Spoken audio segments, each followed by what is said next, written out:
So I'm going to show you an example of a story that, when I look at this painting, the story that I think of. Okay, I just think of last October. It was a really, really cold October night, towards the end of October. And friends of mine and I were going to go for a little ride. We decided, let's take a trip for the weekend. And it was getting really, really cold, and so we were getting really late at night, getting a bit tired.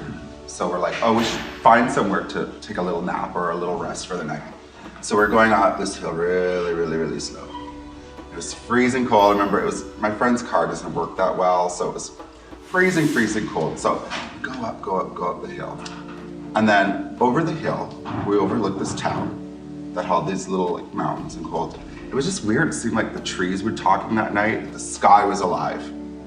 And it just seemed as though things were coming out of the sky. And we're talking, so my friend goes, sure we should stay in this town? I'm like, sure, why not? Look at it. Have you ever seen a town where the trees talk? Or the sky talks? No, of course not. So I'm like, we should stay there. It's really cool. My intention was to get the students to start looking at the images and try to look at some of the little clues and symbols that artists might leave or use in a piece of artwork to try to give them a message.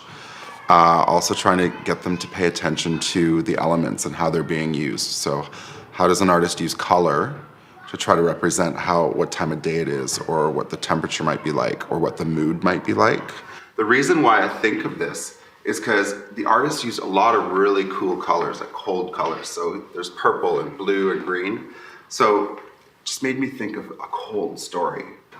What do the textures suggest? So getting them to really practice using the terms of the elements of art. What about the lines? Najma? Like there's like wavy lines and like swirly around.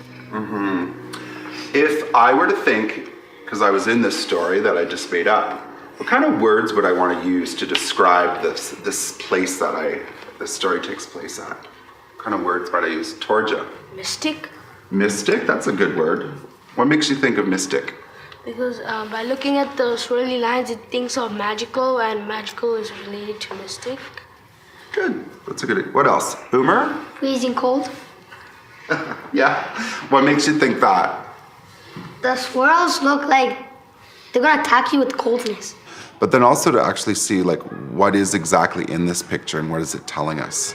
And then from that, learning that artists communicate something through looking at art. So trying to get the kids to do it on their own, as opposed to them sitting there and me giving and the artist did this, and that's a very traditional art history way, and universities still do that, right? Like the artist was doing this, and this, getting the kids to do it themselves and bringing in their own sort of knowledge. Okay, so what we're gonna work on this afternoon is, in a moment, we're gonna look at what makes up a story. So if we're gonna look at a piece of artwork, and we're gonna think, what is this story that this artist is telling us? What kind of things do we need to include in that? Then we'll do one together. As a whole class, we'll come up with some story for a piece of art. And then you're gonna practice in your groups. And then by the end of the afternoon, what I'd like for us to do is take what we're looking at and turn it into drama. It can be a bit overwhelming to look at artwork and try to figure out the story of this meeting. I really try to get them, when I start looking at them, like what would these lines represent? So what are colors going to represent? If an artist uses like not a lot of value in gray tones, it's really harsh black and white, what might that represent? So getting them to realize that there is this language within art, and being able to look at something and sort of try to figure out what is the artist trying to communicate here, I think is really helps them to engage with the work. So we talked about lines, we talked about color, we talked about shape. What else could we talk about? Jeffrey? The texture. The textures. What about the textures when we see this painting? The way the lines are used make me think things are moving, but the way the lines are used, give me this idea of texture. What do the textures make you think of? Najma. Like the mountain over there, it probably looks like it's really rocky. Okay, good. Søren. Next, it makes me think of milk. Why? Because it looks like the Milky Way, and it feels like I'm taking a bath inside of milk. You make the best stories. In the junior level, I just think it's really nice for them to start engaging with looking at things and have a common vocabulary that they can use. But as I said though, like when we go to make things, I don't really say, okay, today we're gonna work on lines, we're gonna focus on texture. I just, that kind of stifles the creative process, whereas I find that to get the critical thinking process going, they have to have this common vocabulary to push them into the higher order thinking. So I think what we should do now is I'm gonna pull out one more image and together we'll build a story. So where is the stage? So I want you to picture this right now. Look at that picture, what they're doing right now. What's gonna be happening after?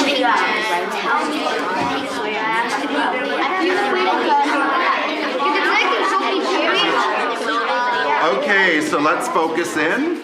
So where is the story taking place? It looks like it's taking place on a farm, like maybe an apple orchard. Okay. What time of day is it?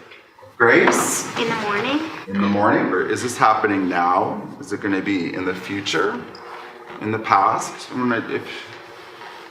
Sierra? The past. Past. How long ago? Who is in it?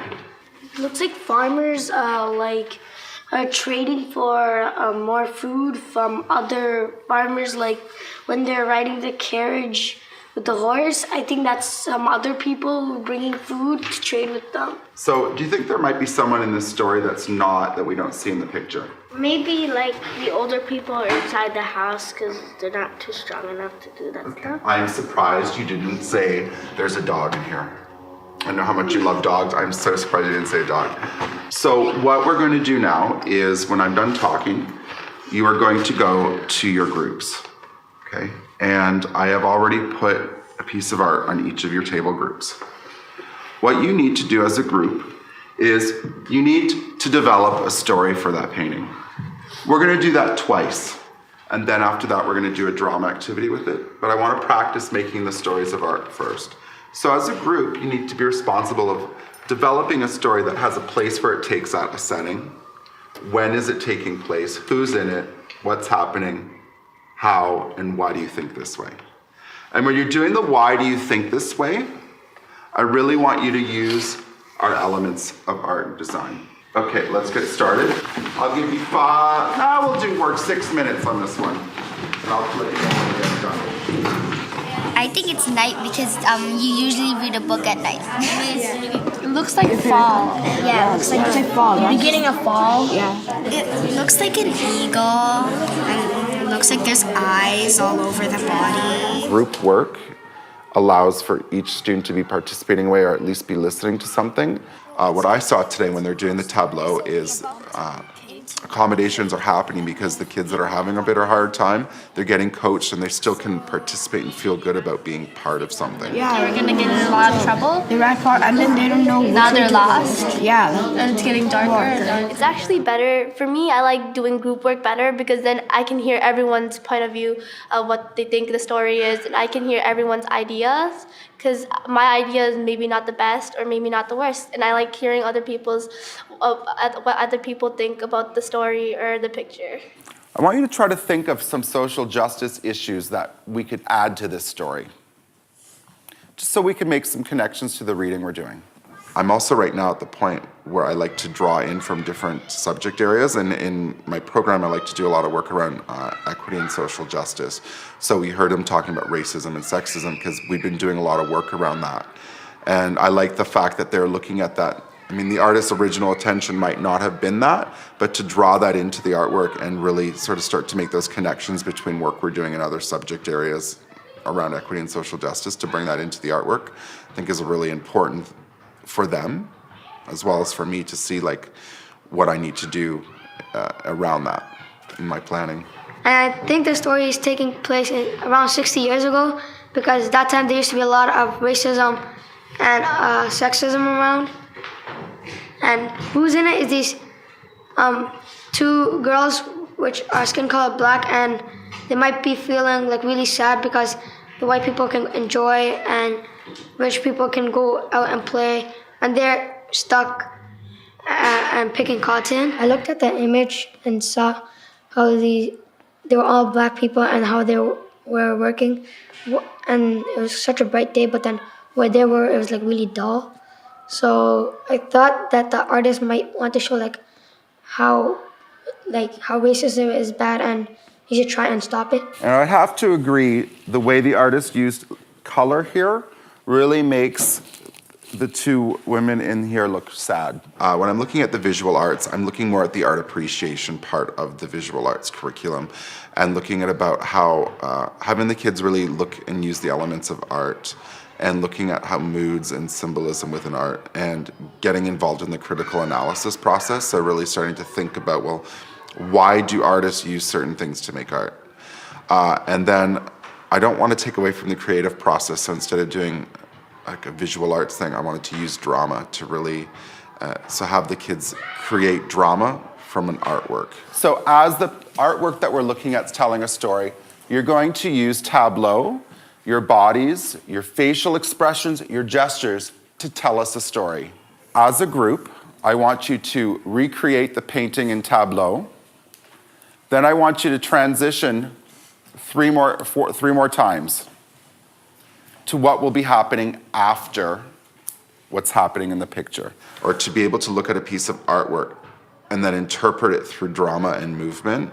I think you're really touching on that critical analysis part where you're really starting to think, okay, well, what's going to happen next if this were a painting and the artist is telling a story? What is happening next?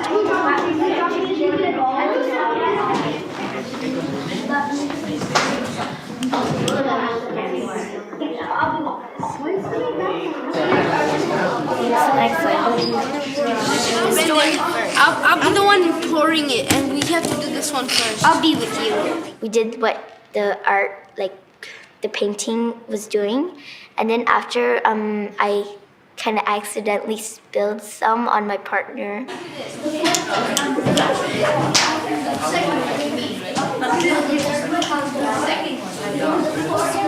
What was challenging is to like continue the story of the picture because we don't know what's going to happen next. So we had to imagine what was going to happen. I'm gonna spread you out a bit, and then we're all gonna perform together. That way we get rid of our little jitters. So we'll do that first. I would like this group to be a bit more over here. You're over here. So Grumps, you guys need to be a bit over there more. You guys are in the middle. Ramiza's group is by the door, and Antonio's group back there. Starting in 3, 2, 1, 0.